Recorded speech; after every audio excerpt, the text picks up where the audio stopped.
की रिपोर्ट के मुताबिक सिंध एक्शन कमेटी की जानिब से 4 जुलाई को डिगरी शहर में राब्ता मुहिम शुरू करने का ऐलान। अवामी राब्ता मुहिम में सिंध एक्शन कमेटी की मरकजी क़यादत खिताब करेगी। तफसीलात के मुताबिक सिंध तरक्की पसंद पार्टी के मरकजी रहनुमा डॉक्टर सोमार मंगरियों ने प्रेस क्लब डिगरी में प्रेस कॉन्फ्रेंस करते हुए बताया कि सिंध एक्शन कमेटी की जानिब से अवामी राब्ता मुहिम का आगाज 4 जुलाई को डिगरी शहर में शुरू की जाएगी।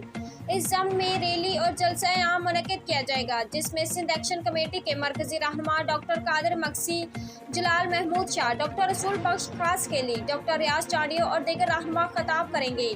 उनका मजीद कहना था कि बहरिया टाउन जैसे मनसूबे मुकामी सिंधियों को अक़लियत में तब्दील करने की साजिश है, जिसका हिस्सा पीपल्स पार्टी भी है। हम सिंधी कौम को उनके हकूक़ की आगाही समेत हर साजिश से बाखबर रखकर उनकी बका की जंग लड़ रहे हैं। इस मौका पर उन्होंने डिगरी के हर मकतब फ़िक्र से ताल्लुक़ रखने वाले फ़र्द को जलसे में शिरकत की दावत दी। इस मौका पर मुकामी रहनुमा परवेज़ नोहानी, ठारो नोहानी और हसान जरवार भी मौजूद थे। Report bureau chief fast news Mohammad Asim Marai, तहसील डिगरी।